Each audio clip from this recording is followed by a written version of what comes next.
मंडळी नमस्कार, मी रिनेश रंजन. आपण पाहत आहात बातम्यांची बातमी. आज या बातमीला अगदी ठोकून लाईक येतील ही माझी खात्री नाही, ठाम विश्वास आहे मित्र.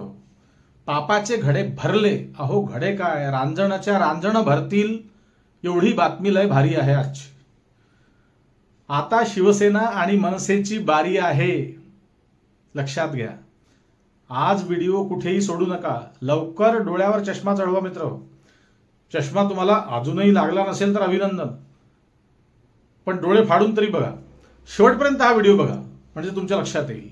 हातातलं काम सोडा आणि पलटी मारून बसा आणि व्हिडिओ बघा. आज मंडळी, राज ठाकरे आणि उद्धव ठाकरे हे दोन्ही भाऊ येणाऱ्या काळात जिंकणार जिंकणार जिंकणार. सत्याचा विजय येणाऱ्या निवडणुकांमध्ये निश्चितच होणार आहे. गेल्या विधानसभा निवडणुकीत तुम्हाला ठाऊक आहे, विश्वास न बसणारा पराभव राज ठाकरेंना स्वीकारावा लागला होता. नाईलाजच म्हणावं लागेल. पराभव का झाला याची कारण राज ठाकरेंना आता लक्षात आली आहे मित्र, लक्षात घ्या. वारंवार गफलत होत नसते. जी शंका राहुल गांधींना होती तीच शंका राज ठाकरे यांना फार पूर्वीच आली होती. हे तुम्ही व्हिडिओ पाहिले असतील. वोट चोरी झाली आणि झालीच. ती चोरी कशा प्रकारे केली गेली हे राहुल गांधींनी स्पष्ट केलं. मतचोरीसाठी मतदार याद्या केंद्रस्थानी होत्या, हे लक्षात घ्या. चोरी कशा प्रकारे झाली असं स्पष्ट झाल्याबरोबर लगेचच राज ठाकरे आणि उद्धव ठाकरे या दोन्ही भावांनी कामाला सुरुवात केली. जय्यत तयारी सुरू झाली. राज ठाकरे यांनी नुकताच एक कार्यकर्ता मेळावा घेतला मुंबईत मित्र.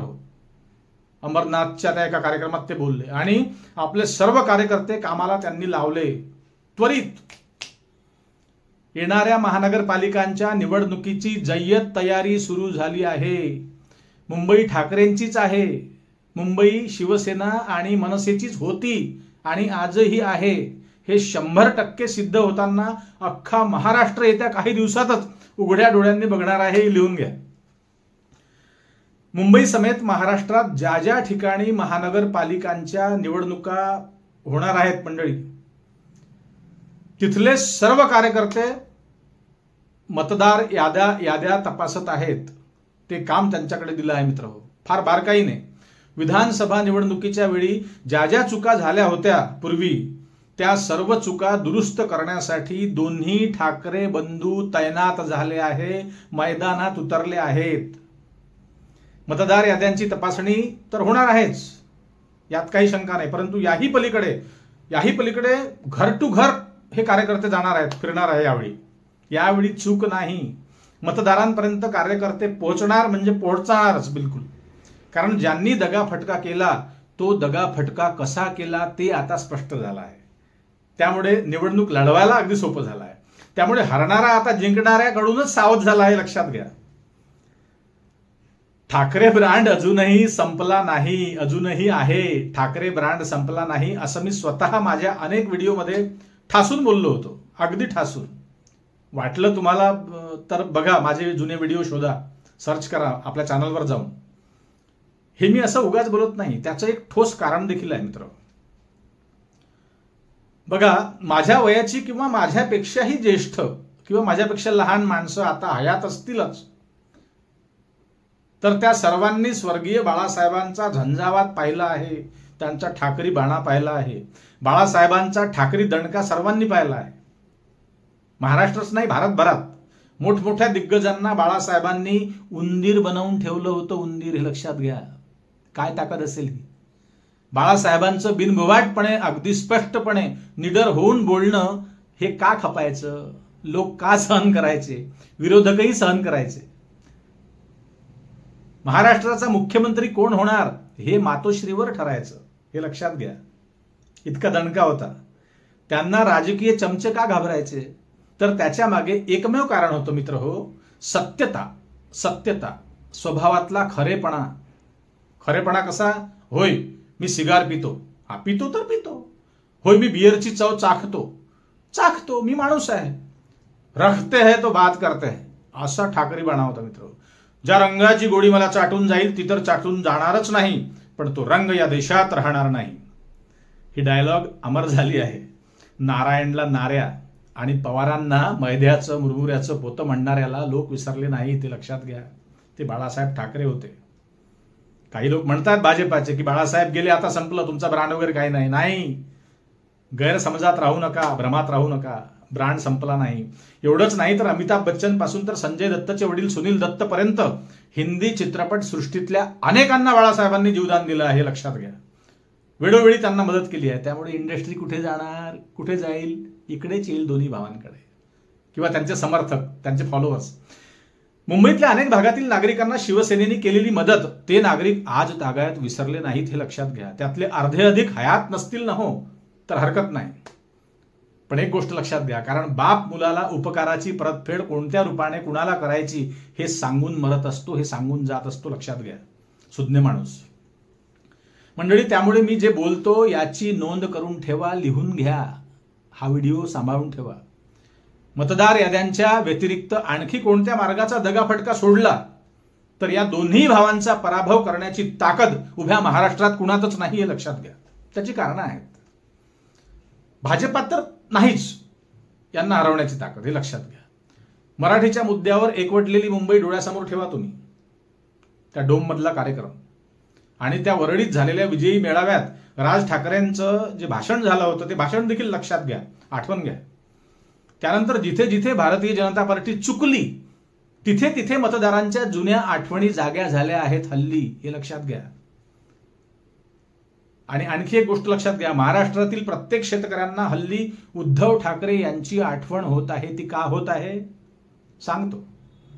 जे काही शेतकरी कट्टर हिंदुत्वाच्या नावाखाली चुकले असतील मागच्या निवडणुकीत, ते सर्व शेतकरी आता ताळ्यावर आले आहेत. कारण काय, कोरोना काळात मुख्यमंत्री असताना उद्धव ठाकरे यांनी शेतकऱ्यांची कर्जमाफी केली होती आणि ते देखील काही निकष न लावता सरसकट. शेतकरी विसरले नाहीत. आता मात्र आश्वासन देऊन देखील भाजपाने कर्जमाफी दिली नाही किंवा आणखी अनेक अडचणी मुख्यमंत्री देवेंद्र फडणवीस यांनी सोडवल्या नाहीत, ते असमर्थ ठरले आहेत. त्यामुळे याचा थेट फायदा आता ठाकरे बंधूंना होणार आहे, अर्थातच राज ठाकरे आणि उद्धव ठाकरे. मंडळी, एवढंच नाही तर आणखी एक गोष्ट लक्षात घ्या, मजेदार आहे. राज ठाकरे आणि उद्धव ठाकरे या दोन्ही भावांचा मतदार हा जवळपास सारखाच आहे, हे विसरू नका.